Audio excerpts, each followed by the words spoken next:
We're in Franklin, Tennessee, and we cover about 94 square miles and have close to 11,000 customers right now. And in about 2016, we were looking for a new water meter, and the other meters were starting to age out. So we had water meters that were dying from battery life. The meters were no longer registering water. We had some that were turning backwards when we went to check on them, and the meter wouldn't even register the water from a toilet flushing. So our guys had basically lost faith in the meters we had. Somebody from Kamstrup had stopped by the office and had come and brought us some meters. And when I first laid eyes on it, I didn't say much, but I didn't have much faith in wanting to pursue the meter, because I noticed that it was what we would call at the time a plastic meter, but it was actually a composite meter.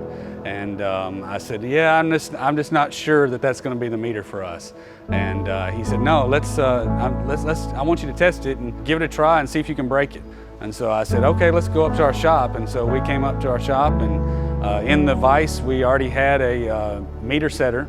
And we put the meter in the meter setter, and the employee used about a 24-inch pipe wrench and tried to tighten up the threads, and it would have definitely gauded up the threads on a brass meter. And when we pulled it out of the vise and the threads were intact, we said, okay, we'll test it. And so even the guys that were in the shop, just kind of by looking at their faces, I could see that they believed in the meter.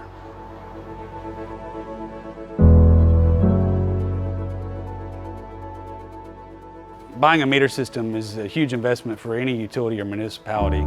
And for Milcrofton, in the first 3 years alone, we've been able to recoup about half of our ROI expenses already. Being the first AMI system in the U.S. And not having to go out and do the AMR reads and being in an AMI system, we're able to see our operating expenses go down about 7%.